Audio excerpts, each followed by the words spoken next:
شرم و حیا انسان کا فطری وصف ہے جس سے اس کی بہت سی اخلاقی اور روحانی خوبیاں نشوونما پاتی ہیں اور بہت سی برائیاں دور رہتی ہیں۔ قرآن مجید میں ارشاد باری تعالیٰ ہے، اللہ حق بات بیان کرنے سے نہیں شرماتا، چاہے وہ کسی حقیر چیز کی مثال ہی کیوں نہ ہو۔ ہمارا مذہب الحمدللہ اسلام ہمیں سراسر خیر اور بھلائی کا پیغام دیتا ہے اور انسانوں کو گناہوں سے بچانے کے لیے محرمات کی باڑ لگاتا ہے۔ انسان کو بے حیائی اور فحش گوئی سے روکنے اور بھلائی کی طرف متوجہ کرنے میں حیا کا اہم کردار ہوتا ہے۔ حیا اسلام کی پہچان ہے۔ حضرت انس رضی اللہ عنہ سے روایت ہے، حضرت محمد صلی اللہ علیہ وآلہ وسلم نے فرمایا، ہر دین والوں میں ایک خصلت ہوتی ہے جو اس دین والوں پر غالب ہوتی ہے، اور اسلام کی خصلت حیا ہے جو ہر ایک مسلمان میں چاہیے۔ حیا ایمان میں سے ہے۔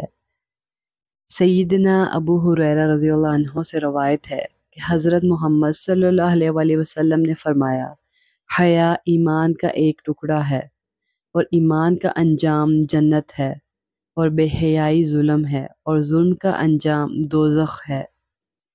حیا پیغمبروں کی سنت ہے۔ سیدنا ابی ایوب رضی اللہ عنہ سے روایت ہے کہ رسول اللہ صلی اللہ علیہ وآلہ وسلم نے فرمایا، چار چیزیں سب پیغمبروں کی سنت ہیں: حیا، عطر لگانا، مسواک کرنا اور نکاح کرنا۔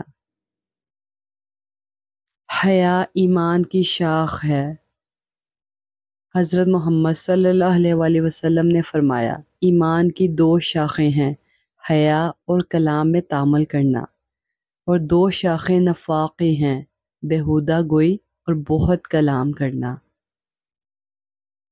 حیا جس چیز میں بھی ہو اس کو زینت دے دیتی ہے۔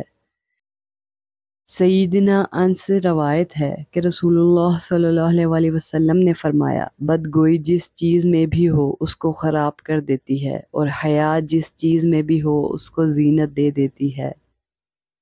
حیا خیر ہی لاتی ہے۔ رسول اللہ صلی اللہ علیہ وآلہ وسلم نے ارشاد فرمایا، حیا سے خیر ہی حاصل ہوتی ہے۔